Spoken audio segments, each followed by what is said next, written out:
kesehatan lingkungan di Puskesmas adalah kegiatan yang bertujuan untuk mewujudkan kualitas lingkungan yang sehat baik dari aspek fisik, kimia, biologi maupun sosial guna mencegah penyakit atau gangguan kesehatan yang diakibatkan oleh faktor resiko lingkungan. Alur pelaksanaan yaitu konseling, inspeksi, dan intervensi kesehatan lingkungan. 6 langkah melakukan konseling yang disingkat dengan 17. Sa, salam, T, tanya, U, uraikan, Tu, bantu, J, jelaskan, dan U, ulangi. Hal yang pertama kita lakukan yaitu melakukan konseling. Nah, apa itu konseling? Jadi, konseling ini merupakan sebuah hubungan proses komunikasi antara pasien dengan tenaga kesehatan lingkungan yang bertujuan untuk mengurangi dan mengatasi masalah yang dihadapi oleh pasien tersebut.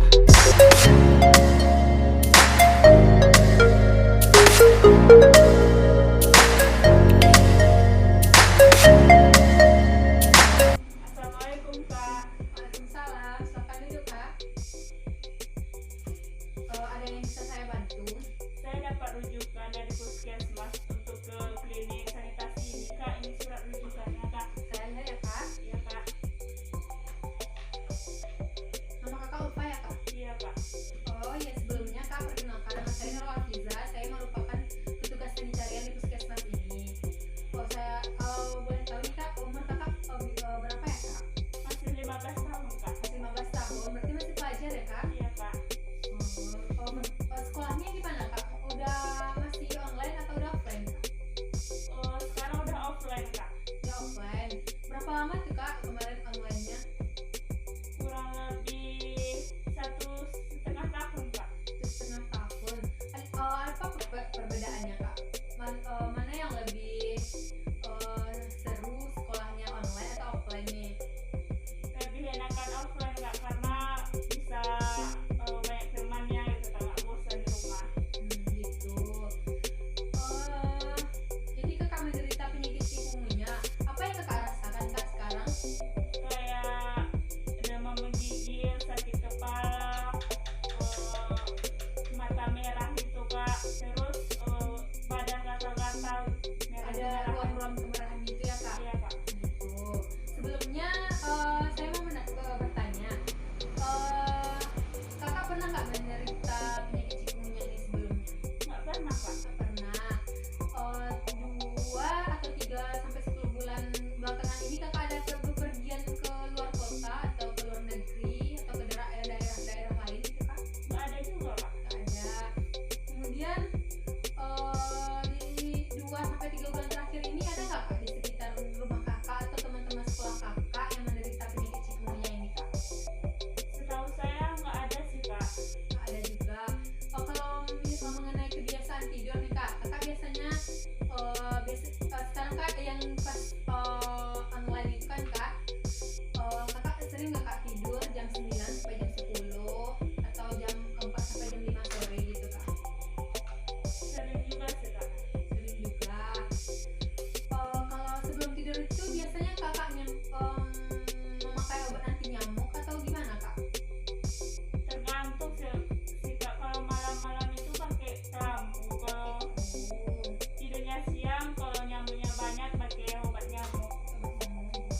Kemudian di sekitar melihat sekitaran rumah Kakak, ada nggak Kak di sekitaran rumah Kakak itu ditemukan barang-barang bekas seperti ban bekas atau kaleng-kaleng bekas atau bungkus-bungkus makanan gitu Kak? Ada Kak. Ada. Kalau jarak rumah Kakak sama rumah tetangga itu ada jaraknya 1 meteran Kak? Ada sih Kak. Ada juga. Kemudian rumah Kakak ini ada pagar yang terbuat dari bambu atau semen atau bahan-bahan yang lain yang bisa menampung air gitu Kak? Nggak ada Kak. Nggak ada. Kemudian di rumah Kakak itu ada tempat penampungan airnya Kak? Ada Kak. Bak mandi atau ember atau gimana Kak? Biasanya saya pakai ember Kak. Ember penampungan airnya tuh ada ditutup Kak? Enggak Kak. Nggak ada. Ada nggak Kak embernya tuh rutin 1 kali seminggu Kak kuras? Nggak ada Kak. Jarang ya Kak dikurasnya. Kalau Kakak jarang nguras, biasanya Kakak kasih obat anti larva nyamuk itu nggak Kak di dalam embernya? Nggak ada juga. nih kak, kakak di rumah itu ada memelihara tanaman dalam pot air gitu kak? Nggak ada Kak. Ada. Kalau memelihara unggas di dalam sangkar itu kak ada? Ada juga. Ada juga. Kalau di sekitaran rumah kakak itu ada talang air yang terlindungi dari cahaya matahari atau di bawah pohon gitu kak? Nggak ada Kak. Ada. Kalau boleh saya tahu lagi nih kak, kan biasanya kan anak sekolah kalau udah pulang sekolah itu langsung bajunya itu langsung digantung di belakang pintu atau di dinding-dinding. Ada nggak kak kebiasaan kakak kayak gitu?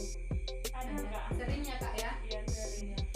Oh jadi kak dapat setelah kita konsultasi ini dapat disimpulkan kemungkinan kakak menderita cikungunya itu disebabkan karena beberapa faktor. Yang pertama, barang-barang bekas seperti ban bekas atau kaleng-kaleng bekas yang ditemukan di sekitaran rumah kakak.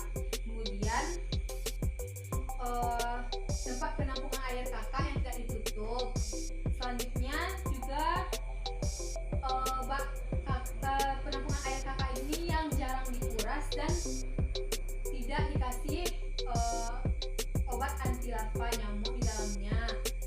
Kemudian dapat juga disebabkan karena kebiasaan perilaku kakak yang sering menggantung baju di belakang-belakang pintu atau di dinding-dinding kamarnya kak.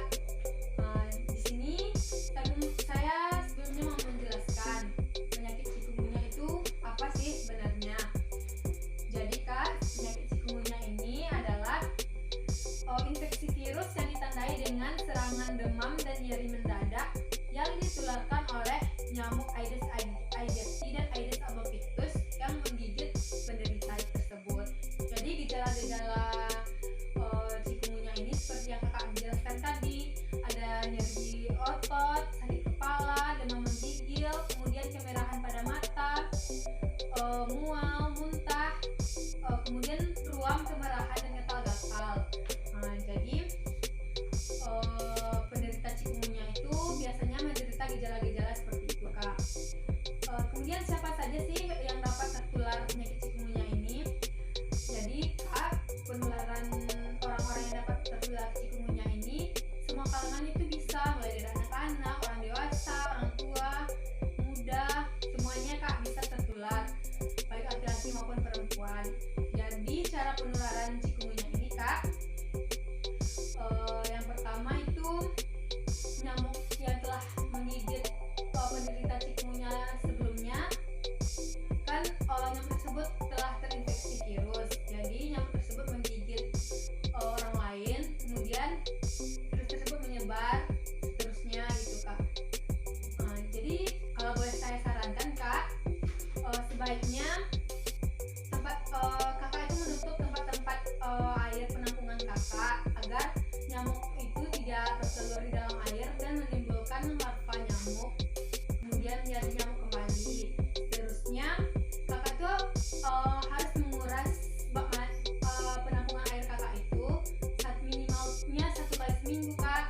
Selanjutnya di sekitaran rumah kakak ventilasi rumahnya harus dikasih kain kawat kasa supaya nyamuk itu tidak terlalu banyak masuk ke dalam rumah.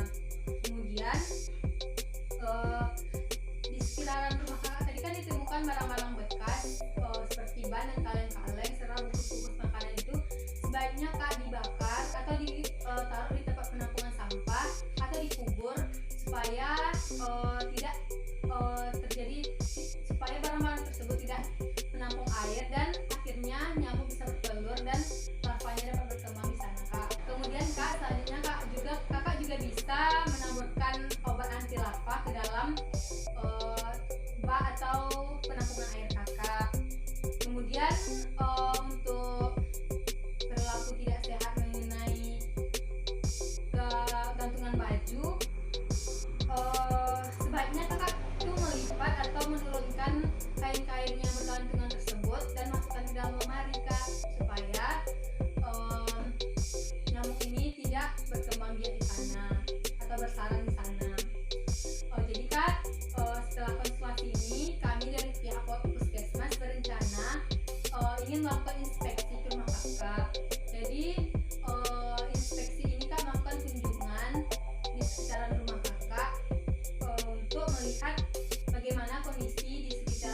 rumah kakak tersebut, apakah kami dari pihak puskesmas bisa melakukan inspeksi kak? Boleh kak, silakan. Kapan ya kak kira-kira bisa kami berkunjung ke rumah kakak? Besok juga bisa kak. Jam berapa bisanya kak? Kita siang hari. Buat kalau bisa ya kak. Jadi kak, karena kakak sudah setuju, kami meminta persetujuan kakak melalui tanda tangan kak.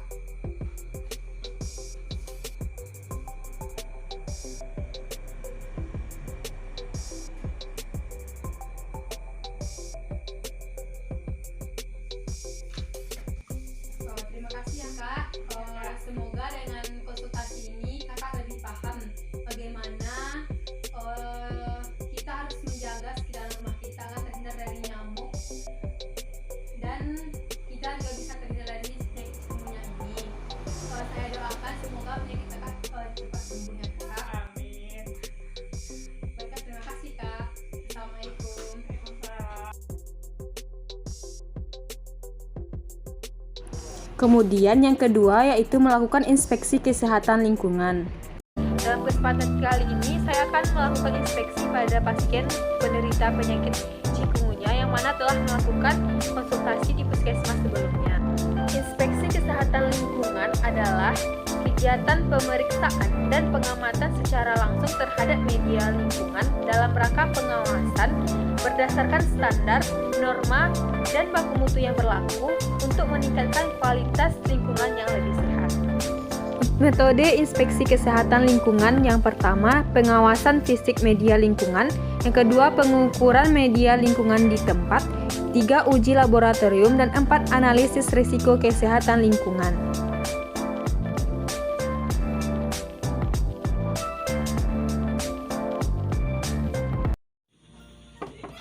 Assalamualaikum. Ya, Kak. Ini Kak sebelumnya perkenalkan nama saya Nurul Afida, petugas kalian. Saya ingin melakukan inspeksi di rumah Kakak kemarin, Kak. Bagaimana Kak? Apakah kita bisa melakukan inspeksinya sekarang, Kak? Iya, boleh. Iya, silakan masuk.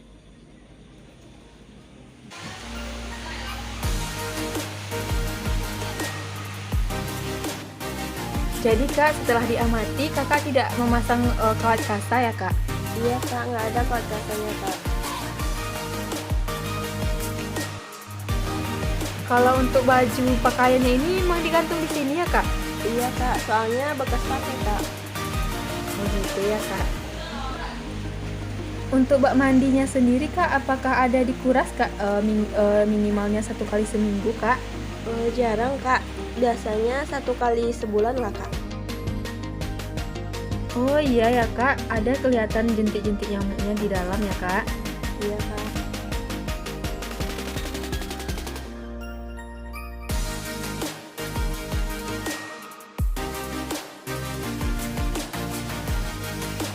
Untuk sampahnya Kak, setelah diamati sampahnya berserakan ya Kak? Apa tidak ada disediakan tempat sampahnya Kak? Kalau untuk tong sampahnya nggak ada kak, cuma dikumpul seperti itu aja kak. Oh begitu ya Kak. Iya kak.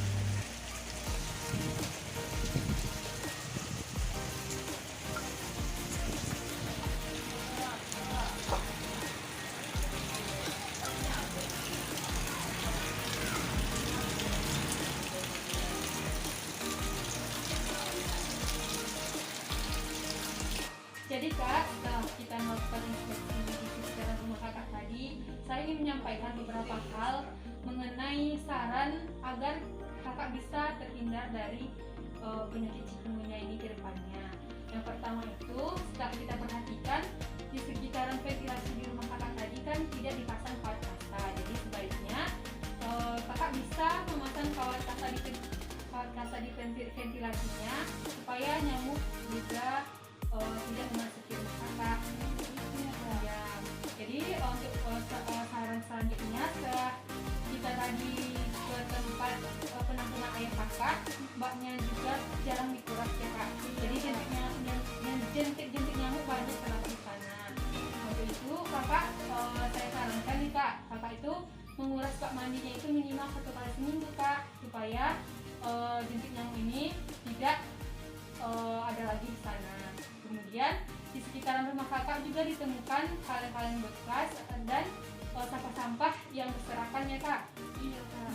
Itu bisa memicu banyaknya jentik nyamuk kak di sana seandainya ada air-air yang tertampung. Jadi sebaiknya sampah-sampah tersebut kakak buang ke tempat penampungan sampah atau kakak kubur.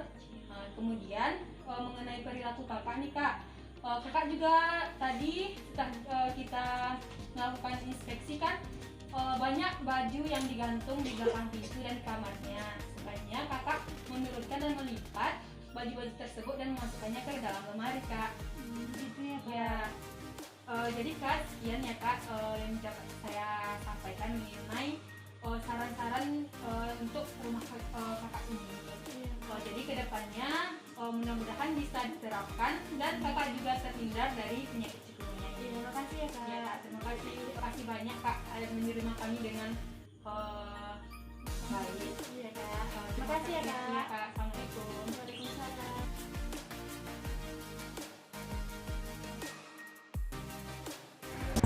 Selanjutnya yaitu yang ketiga, intervensi kesehatan lingkungan.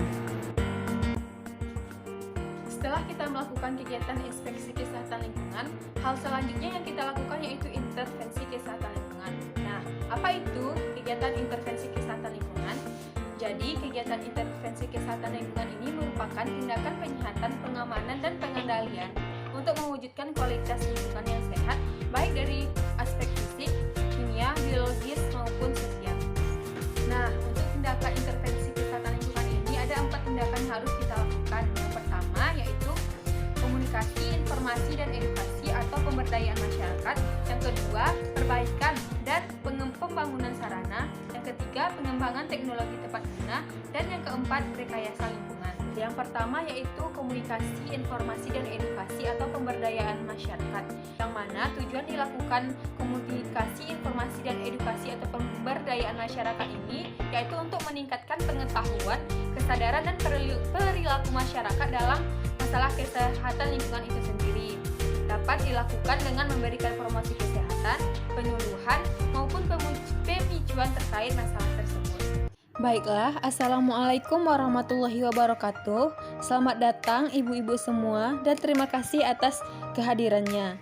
Pada kesempatan kali ini, saya Nurul Afiza sebagai tenaga sanitarian di Puskesmas ini ingin melakukan penyuluhan tentang penyakit cikungunya. Nah, ibu-ibu, sebelumnya ibu pasti pernah mendengar apa itu penyakit cikungunya ya ibu-ibu. Jadi di sini saya jelaskan kembali, penyakit cikungunya ini merupakan infeksi virus yang ditandai dengan serangan demam dan nyeri mendadak yang ditularkan oleh nyamuk ibu-ibu. Biasanya gejala yang ditimbulkan berupa nyeri otot di seluruh tubuh, sakit kepala, demam menggigil, kemerahan pada mata, pembesaran kelenjar di leher, mual, muntah, serta disertai ruam kemerahan yang gatal pada bagian-bagian tertentu. Selanjutnya, siapa saja sih yang dapat tertular penyakit cikungunya ini? Jadi, ibu-ibu sekalian, semua orang dapat tertular penyakit cikungunya, mulai dari anak-anak hingga orang tua, baik laki-laki maupun perempuan. Hal ini tergantung pada bagaimana kondisi lingkungan yang ditempatinya. Bagi masyarakat yang menerapkan hidup bersih dan sehat dan menjaga kebersihan lingkungan seperti tidak ditemukan genangan air kotor di sekitar rumahnya, kemudian rumah bebas sampah berserakan dan tersedia tempat sampah yang memadai, kemungkinan besar akan terbebas dari penyakit tersebut. Namun, bila lingkungan tempat tinggal kotor, penyakit cikungunya ini akan mudah tertular. Kemudian untuk cara penularannya sendiri, nyamuk tersebut dapat membawa virus cikungunya bila menggigit seseorang yang sudah terinfeksi virus tersebut sebelumnya, lalu menularkan pada orang lain dengan cara menggigitnya juga. Perlu diketahui, virus cikungunya ini tidak menular dari orang ke orang, namun dari gigitan nyamuk yang membawa virus tersebut. Kemudian, untuk cara mengobati, sebenarnya obat terhadap virus cikungunya ini belum ada, namun obat hanya bersifat meredakan gejala, minum banyak air, dan istirahat yang cukup. Untuk obatnya sendiri, yang digunakan yaitu obat penurun panas, obat anti nyeri, dan obat anti peradangan. Demam tersebut dapat sembuh dengan sendirinya setelah 1-2 minggu. Selanjutnya untuk penanggulangan, kita bisa melakukan pengobatan pada penderita. Kemudian penyelidikan epidemiologi, pemeriksaan jentik nyamuk, fogging, dan melakukan penyuluhan kesehatan mengenai penyakit tersebut. Baik ibu-ibu sekalian, mungkin sekian yang dapat saya sampaikan dalam penyuluhan kali ini. Dan apabila terdapat kesalahan mohon dimaafkan. Wabillahi taufiq wal hidayah. Assalamualaikum warahmatullahi wabarakatuh. Yang kedua yaitu perbaikan dan pembangunan sarana. Nah, yang mana perbaikan dan pembangunan sarana ini dapat dilakukan apabila hasil konseling itu menunjukkan adanya gangguan ataupun resiko yang berasal dari lingkungan pasien itu sendiri. Kemudian selanjutnya untuk perbaikan dan pembangunan sarana yang bisa kita lakukan yaitu dengan memasang kawat kasta di ventilasi di dalam rumah agar mencegah nyamuk tersebut untuk masuk ke dalam rumah tersebut. Yang ketiga yaitu pengembangan teknologi tepat guna, yang mana pembangunan teknologi tepat guna ini merupakan upaya alternatif untuk mengurangi dan menghilangkan faktor risiko yang menjadi penyebab atau gangguan masalah. Kemudian untuk pengembangan teknologi tepat guna yang bisa kita lakukan yaitu dengan pemanfaatan botol plastik bekas yang di dalamnya diisi oleh larutan air gula yang dimasukkan ke dalam botol bekas tersebut. Kemudian dibaluti dengan plastik hitam yang diletakkan di sekitar rumah agar menarik nyamuk tersebut. Selanjutnya terakhir yaitu rekayasa lingkungan, yang mana rekayasa lingkungan ini merupakan upaya untuk mengubah media lingkungan atau kondisi lingkungan untuk mencegah pajanan penyakit baik dari aspek fisik, kimia maupun biologi serta gangguan dari faktor pembawa penyakit. Selain itu, kita juga bisa menanam tanaman yang tidak disukai nyamuk seperti serai di sekitar rumah. Baik, sekian video pelayanan kesehatan di puskesmas yang dapat saya lakukan.